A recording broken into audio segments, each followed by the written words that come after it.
প্রিয় নবম ও দশম শ্রেণীর শিক্ষার্থীবৃন্দ, আমি মোহাম্মদ আমিনুল ইসলাম, প্রতিষ্ঠান উচ্চ বিদ্যালয়ের পক্ষ থেকে তোমাদেরকে স্বাগত। আজ তোমাদের সামনে আমি সেট অফ ফাংশনের যে লেখচিত্র আছে, তাতে গ্রাফ আমরা যে অঙ্কন করি সেই বিষয়টা নিয়ে একটা মৌলিক বিষয় নিয়ে আলোচনা করার চেষ্টা করব। আসল কথা না বাড়িয়ে আজকে আমরা মূল ক্লাসে চলে যাই।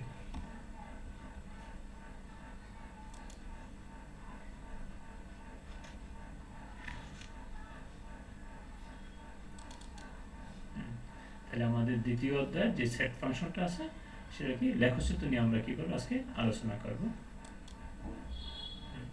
লেখচিত্র অঙ্কনের জন্য প্রথমেই আমাদের যে বিষয়গুলো জানা দরকার হয়, ক্লাস 7 থেকে তোমরা 7-8 থেকে একটু পড়ে আসছো, তবু আবারও তোমাদেরকে সেই বিষয়গুলো আমরা রিকল করে দিয়ে একটু পুনর্বিচার করতেছি এবং বেসিকটা আরও ভালোভাবে তোমাদের মজবুত তৈরি হয়, সেজন্য আমরা এই বিষয়গুলোকে আবার একটু ভালোভাবে আলোচনা করতেছি। বিন্দু পাতন অর্থাৎ একটা কতগুলো যে আমরা যে স্থানাঙ্কের যে বিন্দুগুলো স্থাপন করি কিভাবে, সেগুলো একটা গেমের সাহায্যে আমরা একটু দেখাই তোমাদেরকে। দেখো তোমরা, আশা করি তোমাদের কাছে ওইটা আনন্দদায়ক হবে। অর্থাৎ 0-1 বিন্দু আমরা গেলাম, এখানে এই বিন্দু হচ্ছে এটা x অক্ষ দিয়ে 1, y অক্ষ দিয়ে 0, 1 0, এই বিন্দু হচ্ছে কত 1 0 1 1, আর এটা কত আমাদের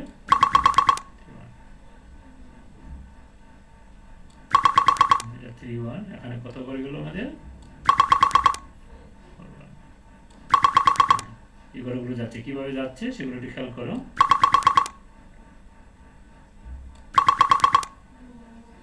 ওকে, আমরা বিভিন্ন বিন্দুগুলো স্থাপন করতেছি। ওকে, এখন আমরা কতগুলো বিন্দু যাচাই করি না।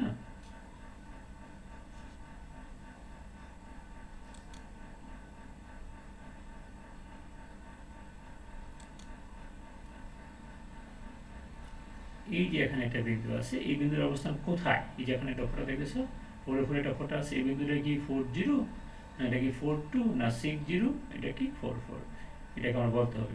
অর্থাৎ এই বিন্দুটা দিলে x অক্ষর দিকে আমরা মূল বিন্দু কাউন্ট করবো, 1 2, এর হচ্ছে 4 ঘর দেওয়াই আছে 4, y অক্ষর দিকে কোনো ঘরকে আমাদের কি যায় নাই, তাহলে আমরা বলতে পারি কি বিন্দুর অবস্থান কি 40। দেখো আমরা যদি 40 অন্য কিছু দিই তাহলে কি দেখায়, রং দেখাচ্ছে। আমরা এটা তো দেখাই রং দেখাচ্ছি, এটা তো দেখাই রং দেখাচ্ছি, অর্থাৎ যে আমরা এখানে দিই তাহলে কারেন্ট দেখাচ্ছে। অর্থাৎ এই বিন্দুর অবস্থান হচ্ছে কত 403। আমরা এইভাবে আমরা কি করতে পারি, চেক করতে পারি, অর্থাৎ আমরা বিন্দুর স্থানাঙ্কগুলো যদি ঠিক মতো বোঝাইতে পারি এগুলো আমরা কি করতে যাচাই করতে পারি।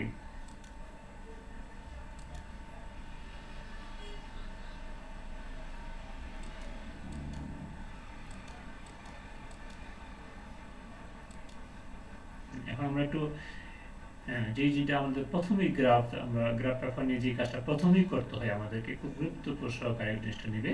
আমরা x অক্ষ, এই যে আমরা যদি এটাকে মূলবিন্দু ধরি, তাহলে এখানে মূলবিন্দু থেকে আমরা কোন দিকে গেলাম, x অক্ষের দিকে, x অক্ষর দিকে গেলাম, আর পিছন দিকে গেলাম আমরা কোন বাম দিকে x ড্যাশ, অর্থাৎ মূলবিন্দু থেকে ডান দিকে হচ্ছে আমার কত প্লাস মানগুলো, ধনাত্মক মানগুলো, বাস্তব সংখ্যার যে ধনাত্মক মানগুলো সেগুলো হচ্ছে বাম দিকে, আর বাস্তব সংখ্যার যে ঋণাত্মক মানগুলো হচ্ছে সেগুলো হচ্ছে কি বামে, প্লাস মানগুলো হচ্ছে ডানে, আর মাইনাস মানগুলো হচ্ছে কি বামে। ওকে, আমরা 100 করছি, এই যে রেখাটা হচ্ছে কত x, প্রথমে আমাদের 100 কাট করতে, এবার আসলে আমাদের y অঙ্কন করি। হ্যাঁ, তাহলে y ড্যাশ যেটা হচ্ছে সেটা হচ্ছে মূলবিন্দু থেকে ঠিক সোজা উপর দিকে, অর্থাৎ পজিটিভ মানগুলো, তারপরে আমরা নিচের দিকে অঙ্কন করলাম গ্রাফটাকে, এটা হচ্ছে আমার কি y ড্যাশ। হ্যাঁ, তাহলে আমরা দেখে গেলাম যে এখানে কি এই যে রেখাটা দেখো, আমরা কার্সর দিকে তাকাও সবাই, এই x এটা হচ্ছে আমাদের কি x অক্ষ, আর এটা হচ্ছে আমাদের কি y অক্ষ, আর এই x অক্ষ y অক্ষে যেখানে সেট করছে এই স্থানাঙ্কটা হচ্ছে কি মূলবিন্দু।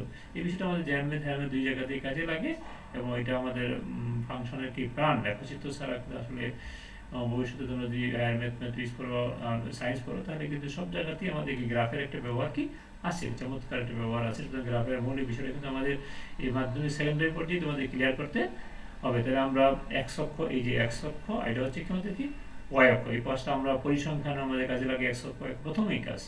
অর্থাৎ এখানে আমরা এই মূলবিন্দু থেকে উপর দিকে হচ্ছে কি আমাদের কি প্লাস ধনাত্মক মান, নিচের দিকে মাইনাস মান, আবার মূলবিন্দু থেকে ডান দিকে হচ্ছে x এর প্লাস মান, আবার এদিকে হচ্ছে x এর কি ঋণাত্মক মানগুলো, অর্থাৎ এদিকে আমরা বলি এটি x এর মানগুলো বলি বুঝ, y এর মানগুলো কি কুটি। এটা আমরা যাচাই করে দেখি আমরা।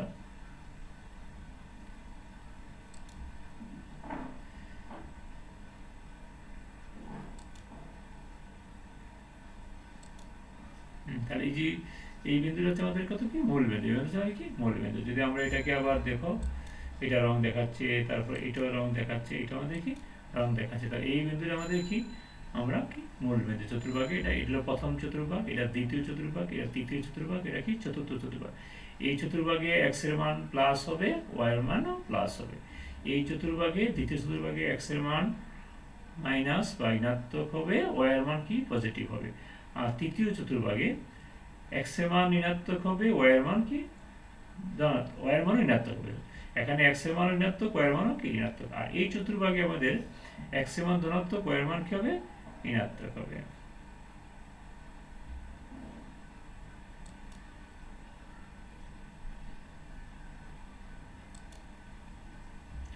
আসো আমরা এখন একটা লেখচিত্র অঙ্কন করি। x plus Y is equal to 5, এটা একটা আমাদের কি সমীকরণ, বীজগণিতিক সমীকরণ, বা আমরা যদি ইকুয়েশনও বলি, ইংলিশে ইকুয়েশন মানে হচ্ছে কি সমীকরণ। তাহলে এই সমীকরণটা আমরা একটা লেখচিত্র অঙ্কন করব। এখানে এই লেখচিত্রটা কি হবে, এখানে x এর পাওয়ার দুইটা চলক x ও y, x এর পাওয়ার 1, y এর পাওয়ার 1, আর এখানে ধ্রুবক রাশি। সুতরাং x ও y এর চলকের যে পাওয়ারগুলো সেগুলো যদি একঘাত থাকে, 1 থাকে, তাহলে অবশ্যই এটা কি সরলরেখা হবে, দ্বিঘাত থাকে বক্ররেখা হবে। এটা আমরা যারা উচ্চতর গণিত তাদের জন্য একটু বেশি দরকার, জানি যেন আমরা রিপিট করে বলে দিলাম। জানবে তো এটা কি ধরনের সরলরেখা হবে, সরলরেখা হবে। কেন সরলরেখা হবে, কারণ এটা x এর ঘাত 1, y এর ঘাত কত 1, ঘাত মানে কি পাওয়ার। আর যদি পাওয়ার অন্য কিছু থাকে, একের অধিক থাকে, সেটা বক্ররেখা হবে।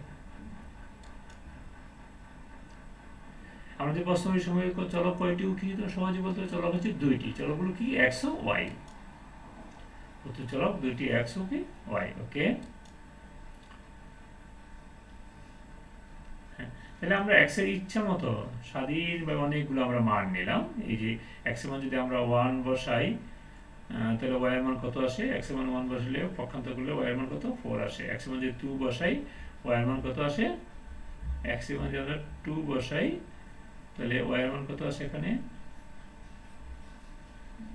এটা কি ভুল আছে, x এর মান 2 বসালে, x এর মান যদি 2 বসাই, y এর মান 3 হবে, এই মানটা এখানে একটু ভুল হয়েছে। x এর মান -2 বসাইলে, -2 বসালে y এর মান 7 আসে।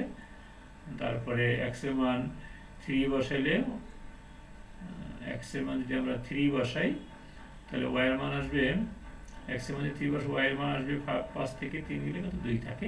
এই যে মানগুলোতে আবার x এর মান যদি 5 বসাই, তাহলে y এর মান কত আসবে, 0 আসবে। x এর মান যদি 4 বসাই, তাহলে y এর মান কত 1 আসবে। একটু এখানে y এর মানগুলোতে কিছু একটু ত্রুটি আছে, তোমরা কারেকশনটা করে নিবে।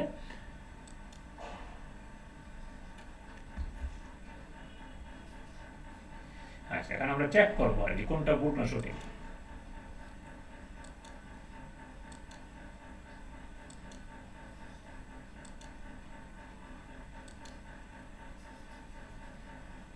সঠিক হয়েছে, তাহলে ব্যাপারটা সঠিক হয়েছে। 1/4 কি আমাদের সঠিক। x এর মান যে মানগুলো উভয় সমীকরণ উভয় সমান সেগুলো হচ্ছে কি 1/4 সঠিক। তাহলে 1 আর 4 দিয়ে আমাদের কি হবে, সঠিক হবে। 2 আর 6 আমরা কি সঠিক নয়, আসলে এই মানটা কি আমাদের কি সঠিক নয়, আমরা এই মানটা সঠিক নয়, কারণ 2 বসলে 6 আসে না, তাহলে সঠিক হয়নি। আমরা এটা জাস্ট বোঝার সুবিধার্থে আমরা এটা কি ভুল মানি, এটা কি আমরা দেখাচ্ছি যে সমীকরণটা সিদ্ধ হচ্ছে না, আর এটি এখানে আমরা প্রমাণ করার চেষ্টা করছি। আর কিন্তু আমরা যখন অরিজিনালি গ্রাফ অঙ্কন করবো তখন শুধু সঠিক মানই করবো। এখানে আমরা প্রমাণের মানে বিষয়টাকে একটু ব্যাখ্যা করার জন্য, যে কোনগুলো সঠিক কোনগুলো সঠিক নয়, সেই বিষয়গুলো ব্যাখ্যা করার জন্য আমরা কিছু ভুল মান নিয়েছি, নিয়ে আমরা কি দেখাইছি। x এর মান তো ইচ্ছা মতো নেওয়া যায়, স্বাধীন চলক y এর কি অধীন চলক, শুধু y এর মানটা কি হবে, x এর উপর নির্ভর করি y এর মানটা কি আসে। 27 -27 এটাও সঠিক, তাহলে এই মানটা আমাদের কি লেখচিত্র অঙ্কন করতে হবে।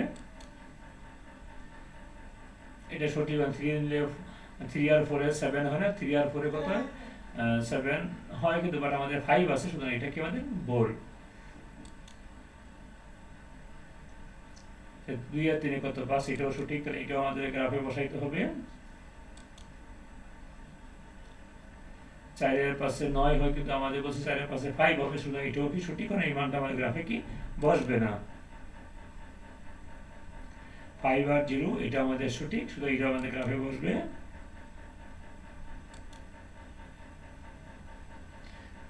7 আর -3 বিয়োগ করলে কত 4 হয়, কিন্তু আমাদের তো 5 হওয়ার কথা, শুধু এটা আমাদের কি বোর্ড, এটাও আমাদের নেওয়া যাবে না। তাহলে আমরা যে মানগুলো সঠিক পেয়েছি সেগুলো আমরা লেখক কাগজে অথবা সব কাগজে কি করে স্থাপন করি এবং বিন্দুগুলোকে যোগ করে বর্ধিত করি। ওকে, তাহলে প্রথমে 1 4 বিন্দুতে বসে 1 4 দেখো যে 1 মূল বিন্দু থেকে যেহেতু 1 1 প্লাস ডান দিয়ে গেল, আর 4টা হচ্ছে কি প্লাস, এটা উপর দিয়ে গেল। তাহলে 1 4 বিন্দু কিভাবে বসলো সুন্দর ব্যাখ্যা করো, আমরা মানে গ্রাফে দেখাই দিলাম অ্যানিমেশনের সাহায্যে যে কীভাবে এটা 1 4 ভিতরে হলো। 1 যদি পজিটিভ মান x অক্ষর দিকে যাবে, 4 পজিটিভ মান ধনাত্মক মান y অক্ষর দিকে যাবে। নেক্সট আসো -2 7 মাইনাস ঋণাত্মক মান, সুতরাং x অক্ষের দিকে যাবে, ঋণাত্মক দিকে x ড্যাশের দিকে যাবে, আর 7 ধনাত্মক মান সেটা y এর দিকে যাবে, উপর দিকে যাবে, অর্থাৎ দ্বিতীয় চতুর্ভাগে যাবে। হ্যাঁ, 2 3 বলতো কোন দিকে যাবে, দুইটাই প্লাস, দুইটা যদি প্লাস হয় তো কোন দিকে যাবে, দেখো যে দুইটি প্লাস ধনাত্মক x স্কয়ার আবার কি এখানে y এর দিকে যাবে, অর্থাৎ প্রথম চতুর্ভাগে হবে।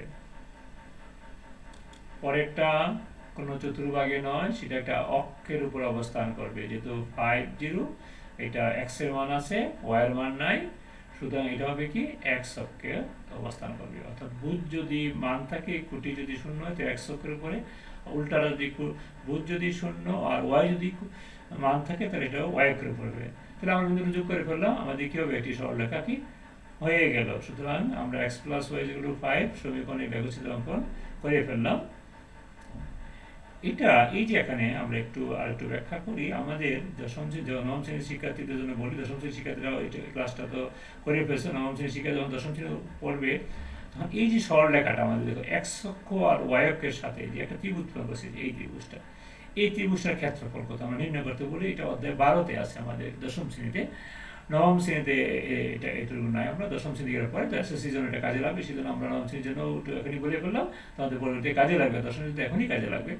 দেখো এই যে ত্রিভুজের ক্ষেত্রে হাফ ইন্টু ভূমি ইন্টু উচ্চতা, তাহলে ভূমি এটা হচ্ছে ভূমি, এটা কত 5, আর উচ্চতা কত 1 2 3 4 5, তাহলে হাফ ইন্টু ভূমি ইন্টু উচ্চতা, তাহলে হাফ ইন্টু ভূমি 5 5 25, 25 2 দ্বারা ভাগ করলে কত 12.5, তাহলে 12.5 বর্গ একক স্কয়ার ইউনিট হচ্ছে আমাদের কি ত্রিভুজটার কি ক্ষেত্রফল। তাহলে আমরা এখান থেকে ত্রিভুজের কি গ্রাফ অঙ্কন, ত্রিভুজের ক্ষেত্রফল নির্ণয় করতে বলি। তাহলে গ্রাফটা অঙ্কন হচ্ছে আমাদের কি মেইন কাজ, বাট তারপরে আমরা খুব সহজেই কিন্তু করতে পারি কি ত্রিভুজের ক্ষেত্রফল নির্ণয় করতে পারি। আমরা এটাকে ভূমি ধরলাম, তাহলে এখান থেকে প্রথম থেকে শূন্য থেকে 5 ঘর, আর এটাকে লম্ব ধরে আমরা কি করলাম ত্রিভুজের ক্ষেত্রফলটা নির্ণয় করলাম। যদি ত্রিভুজ দুই নির্ণয় করতে হবে, তারপরে এই দুটো বিন্দুর দূরত্ব নির্ণয় করবো, সেটা হচ্ছে আমাদের উচ্চ বিন্দু জ্যামিতি, এটা কাজে লাগবে। দুটো বিন্দু দূরত্ব কিভাবে নির্ণয় করতে হয়, জ্যামিতি আমরা ত্রিভুজের ক্ষেত্রফল নির্ণয় করতে আমরা কি বলে থাকি।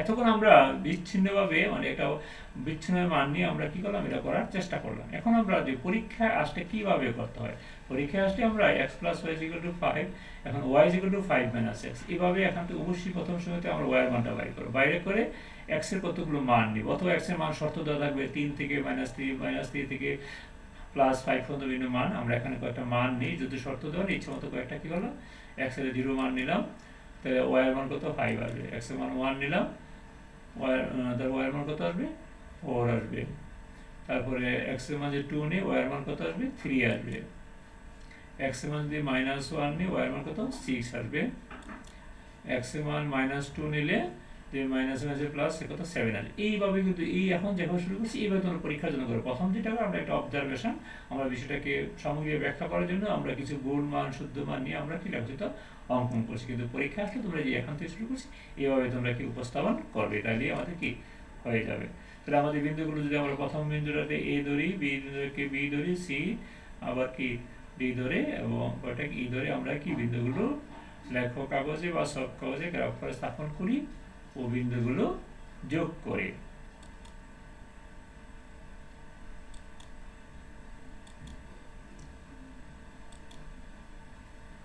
ওকে, খুব সহজ। 0 5 0 মানে 100 ভুজ 0 কোটি 5 5 গজ আছে, মূল বিন্দুতে সোজা উপর দিয়ে চলে যাবে 5 গজে ধনাত্মক মান। নেক্সট 1 4 100 মানে x এর ধনাত্মক দিয়ে 1 গড়, উপর দিকে কত 4 গড় যাচ্ছে, একটু খেয়াল করো বিন্দুটা কি কোন দিকে যাচ্ছে, দুইটাই প্লাস, এবং এটাকে হাইলাইট হচ্ছে যাতে তোমরা সহজে বুঝতে পারো। এবার 2 3 সেটাও একই নেমে যাবে, দুইটাই ধনাত্মক মান। দেখো 2 গড় গেল উপর দিকে, 3 গড় গেল, ধনাত্মক মান উপর দিকে যাবে। ওকে, -1 এটা বামে যাবে ঋণাত্মক মান, আর 6 ধনাত্মক মান উপর দিকে যাবে। চমৎকার ভাবে আমরা অবস্থান করতেছি। আশা করি তোমাদের এটা খুব সহজেই কি এটে যাবে তোমাদের ব্রেনে।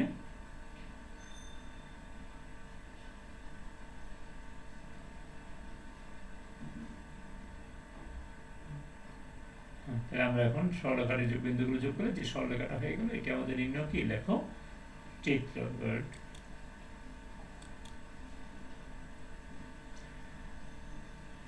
ওকে, আমরা এই পর্যন্ত এটা আর করবো না। আমরা তোমাদের জন্য এইটাও x - 2y 5 এই সময় অঙ্কন করতে পারো, এটা আমরা এখানে ব্যাখ্যা করতেছি না, তোমরা নিজেরা করতে পারো, অথবা আমি একটা হোমওয়ার্ক দিয়ে দিচ্ছি তোমাদেরকে, তোমাদের জন্য আরো সহজ একটু আঁকে দিয়ে দিচ্ছি। হ্যাঁ, তোমরা এই হোমওয়ার্কটা draw the graph of the equation y 3x + 2, ওখানে যেটা দেখাইছিলাম ওইটাও করতে পারো, অথবা সহজে প্রথমে এটা করে, এটা একটু সহজ হবে। y মান সরাসরি আমি বের করে দিয়ে দিছি, x এর কয়েকটা অন্তত 3টা মান হবে, এটা মনে রাখতে হবে। একটি সরলরেখা অঙ্কন কমপক্ষে 3টি মান নিতে, 3টি মান না ছাড়া কিন্তু সরলরেখা কি হবে না, 3টি মান সর্বোচ্চ 4টি বা 5 নিতে পারো, কিন্তু 3-এর কম নেওয়া যাবে না। আর তারপরে এটা করে ওই যে ওখানে একটা মাইনাস প্লাস দিয়ে একটা ছিল, সেখান থেকে y মান বের করে তোমরা কি করবে গ্রাফটি অঙ্কন করে। সকলকে ধন্যবাদ, সকলের মঙ্গল কামনা করে এখানে শেষ করছি। আল্লাহ হাফিজ।